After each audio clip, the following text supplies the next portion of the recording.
Sir ఒకవైపేమో Trump Iran, Israel మధ్య యుద్ధం ఆగిపోయింది. మేమే ఈ ఒప్పందం చేశామని జెప్పేసి అటు ట్వీట్ల మీద ట్వీట్లు, స్టేట్‌మెంట్లు ఇస్తున్నా, ఒకవైపు మరోవైపేమో అసలు యుద్ధం ఆగలేదు. కంటిన్యూయస్‌గా వార్ జరుగుతుంది. ఒకరిపైన ఒకరు దాడులు చేసుకున్నట్టుగా కూడా వార్తలొస్తున్నాయి. ఈవెన్ ఇరాన్ కూడా దాడులు చేసింది ఇజ్రాయెల్ పైన చెప్పినట్టుగా కూడా తెలుస్తుంది. అంటే మరి యుద్ధం ఆగిందా? ఆగలేదా? ట్రంప్ మాటని అసలు వీళ్ళెందుకు పట్టించుకోవడం లేదు? మరి ఇప్పుడు ఎలా ఉంది సార్ పరిస్థితి? ట్రంప్ యుద్ధం ఆగిపోయింది, కంగ్రాచులేషన్స్ ద వరల్డ్ అని ప్రకటించాడు. God bless Israel, God bless Iran, God bless middle east, God bless America, God bless world అన్నాడు. సో టైమింగ్స్ కూడా చెప్పాడు ఆయన. అంటే యుద్ధం విరమించడానికి ఇద్దరికి కూడా ఎంతంత టైం పడుతుంది ఏంటనేది మొత్తానికి మార్నింగ్ 4 లోపల యుద్ధాలు విరమిస్తారని చెప్పారు. అప్పుడు ఇరాన్ ఏం చెప్పిందంటే, లేదు లేదు మేము విరమించము, ఎందుకంటే మేము యుద్ధాన్ని మొదలు పెట్టలేదు, మేము యుద్ధాన్ని కోరుకోలేదు, మా మీద ఇజ్రాయిలే స్టార్ట్ చేసింది, తర్వాత అమెరికా స్టార్ట్ చేసింది, మేము మా మమ్మల్ని కాపాడుకోవడానికి మేము డిఫెన్సివ్ వార్ చేస్తున్నాము, ఆత్మరక్షణ యుద్ధం చేస్తున్నాం తప్ప మేము ఎవరి మీద అక్రమంగా ఏ దేశం మీదకి వెళ్ళి దాడి చేయలేదు అనేది ఇరాన్ చెప్పింది. కాబట్టి ముందుగా ఇజ్రాయెల్ ఆపితే మేము ఆపుతామని. ట్రంప్ ఏమన్నాడు, ముందుగా ఇరాన్ ఆపుతుంది, దాని తర్వాత ఇజ్రాయెల్ ఆపుతుంది అన్నాడు.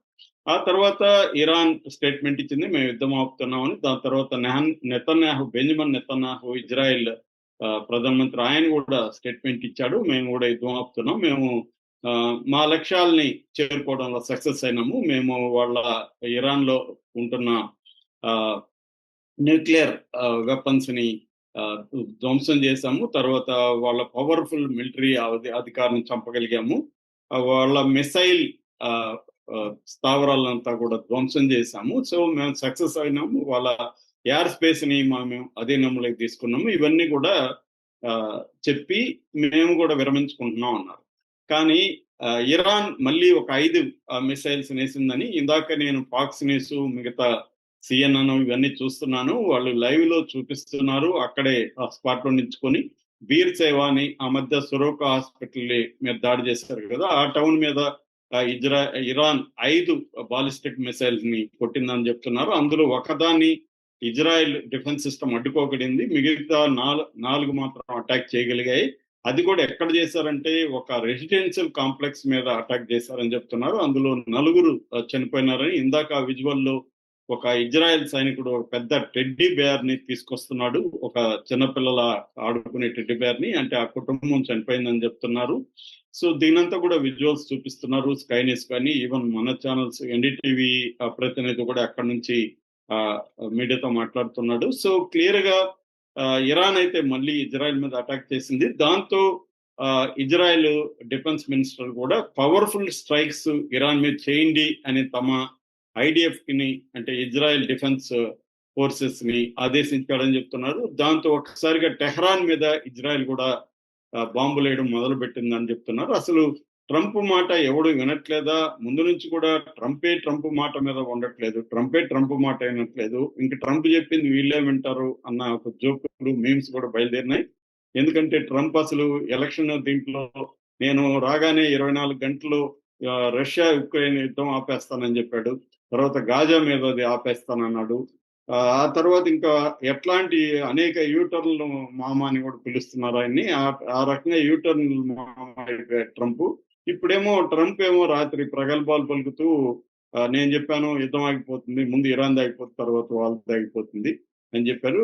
ఈవెన్ ట్రంప్ కి అమెరికాలో కూడా తీవ్ర వ్యతిరేకత వస్తుంది. ఇరాన్ వచ్చి మన బేసుల మీద కొట్టి, ఇప్పటి వరకు ఈ మధ్య కాలంలో ఎప్పుడు కూడా అమెరికన్ బేసుల మీద దాడి చేసిన ఏ దేశం అయినా కూడా అది గమ్మని ఉండట్లేదు. అమెరికా చాలా తీవ్రమైన చేస్తుంది. ఆ మధ్య సిరియా కాదు, టర్కీ ఒక అమెరికన్ అతన్ని పట్టుకుంటే బందీగా, ఇమ్మీడియట్ గా ట్రంప్ వాళ్ళ దేశం మీదకి ఆంక్షలు విధించాడు. దాంతో దెబ్బకి దిగి వచ్చి వాళ్ళు అప్పగించారు అతన్ని. అయినప్పుడు కూడా ఆంక్షలు తీసివేయలేదు, కొద్ది రోజులు ఉంచారనమాట.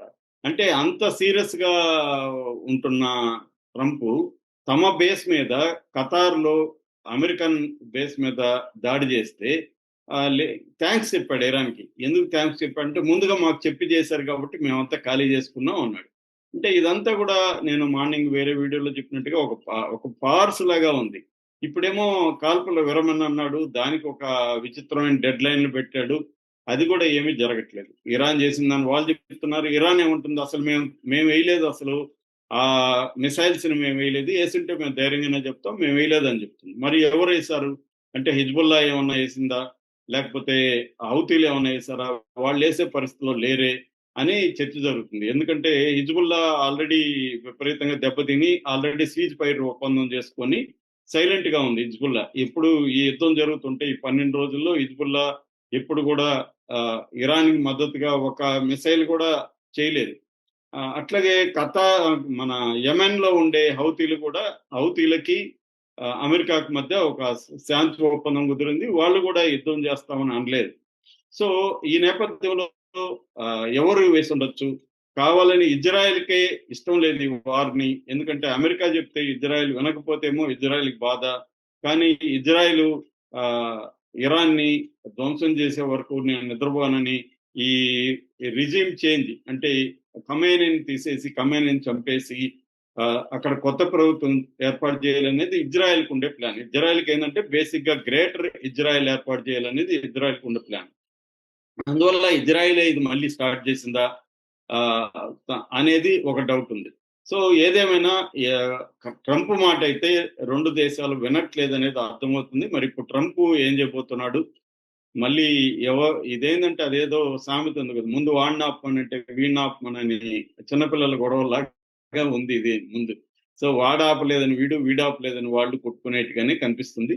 కానీ దీని వెనక ప్రజల ఎంతో ఇబ్బందులు పడుతున్నారు, మరణాలు సంభవిస్తున్నాయి.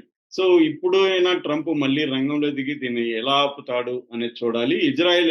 ఇరాన్ అయితే క్లియర్ గా మేము వేయలేదు, మేమే కదా ఫస్ట్ ప్రకటించాం సీజ్ ఫైర్ అని. సో ఇజ్రాయెలే వాళ్ళు ఆపకుండా ఏదో ఒక సాగు పెట్టుకొని మా మీద అటాక్ చేయడానికి చేస్తున్నారు. ఈ వెస్టర్న్ న్యూస్ ఏజెన్సీలంతా కూడా దానికి ఆద్యం వస్తున్నాయి. పాత విజువల్ను పట్టుకొని అది ఇప్పుడే జరిగినట్టుగా చెప్తున్నాయి. మేము అసలు ఇప్పటి వరకు ఇజ్రాయెల్లో నివాస ప్రాంతాల మీద వేయలేదు, అన్ని కూడా మిలిటరీ స్థావరాల మీద, మిలిటరీకి సహాయం చేసే మిగతా స్ట్రక్చర్స్ మీద, రీసెర్చ్ ఇన్స్టిట్యూట్స్ మీద, వీటి మీద వేసాం తప్ప మేము జనావాసాల మీద వేయలేదు. వాళ్ళు డే 1 నుంచి కూడా ఇజ్రాయెల్ ఇరాన్ జనావాసాల మీద వేస్తున్నాయని చెప్తున్నారు. ఇందాక నేను వాళ్ళ మొహమ్మద్ మరాండి అని టెహ్రాన్ లో ఇంగ్లీష్ ప్రొఫెసర్, ఆయన అంతర్జాతీయ మీడియాతో మాట్లాడుతున్నాడు. ఆయన ఇంటర్వ్యూ నేను చూశాను. ఆయన కూడా ఏం చెప్తున్నాడంటే అసలు వీళ్ళు డే 1 లోనే ఈ మిలిటరీ స్థావరాలు మీద వేయడంతో పాటు మిలిటరీ నాయకుల్ని, తర్వాత అణు శాస్త్రవేత్తలు వీళ్ళని చంపడం ఎలా చంపారంటే, చాలా మంది వెస్ట్రన్ మీడియా ఏం చెప్తుందంటే వాళ్ళు బంకర్ బాంబులు వేశారు, ఎక్కడో బంకర్లో దాక్కుంటే కొట్టారని అబద్ధాలు ప్రచారం చేస్తుంది. వాళ్ళు బంకర్ బాంబులు వేయలేదు, ఏం లేదు.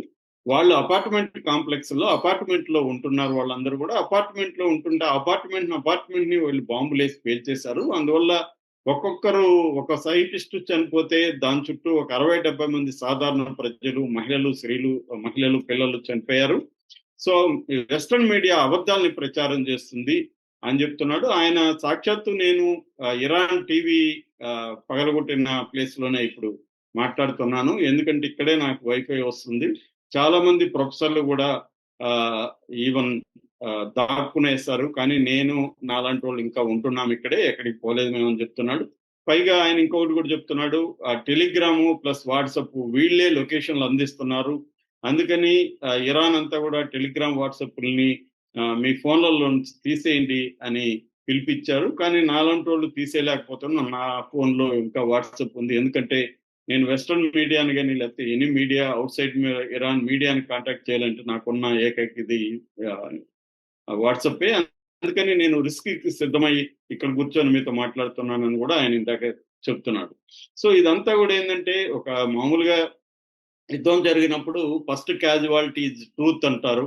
సో మీడియా, అమెరికన్ మీడియా ముందు నుంచి కూడా అమెరికాకు అనుకూలంగా ఉంటుంది. ఈవెన్ మనకి పహల్గామ్లో టెర్రరిస్టులు అటాక్ చేసినప్పుడు కూడా అమెరికన్ మీడియా, న్యూయార్క్ టైమ్స్ కావచ్చు, అక్కడ ఉన్న ఫాక్స్ న్యూస్ కావచ్చు, సిఎన్ఎన్ కావచ్చు, ఇవందరూ కూడా ఏం చెప్పారు, ఒక్కడు కూడా టెర్రరిస్టులు అనే మాట వాడలేదు, గన్మెన్ కల్చర్ అని చెప్పాడు.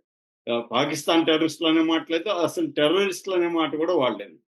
అన్ఐడెంటిఫైడ్ గన్మెన్ అనే చెప్పారు తప్ప ఒక్కరు కూడా టెర్రరిజం అని చెప్పలేదు. అంటే క్లియర్ గా వాళ్ళు పాకిస్తాన్ స్టాండ్ తీసుకున్నారు. సో ముందు నుంచి కూడా అమెరికన్ మీడియా మీద ఇదే విమర్శలు ఉంది. ఇరాన్ ఏమో రిజీమ్ అని పిలుస్తారు, అదే ఇజ్రాయెల్ ఏమో స్టేట్ అంటారు. అంటే ఇదేదో ఒక అనాగరిక, భయంకరమైన, వెనకబడిన క్రూయల్ ఫెలోస్ ఇరాన్ లో ఉండే వాళ్ళంతా ఆటవికులు, వీళ్ళని చంపేయడం కరెక్టే అన్న ప్రచారం జరుగుతుంది అని ఆయన మాట్లాడుతున్నారు. సో ఏదేమైనా ఇక్కడ ఒకటైతే మనకు అర్థమైంది ఏంటంటే, ట్రంప్ మాట రెండు దేశాలు కూడా వినట్లేదు. మళ్ళీ యుద్ధం అయితే ఆగలేదు, మళ్ళీ మొదలైంది. ఇది మళ్ళీ ఎక్కడికి దారి తీస్తుంది అనేది ఇప్పటికైతే అర్థం కాని పరిస్థితి. Okay sir. Thank you so much.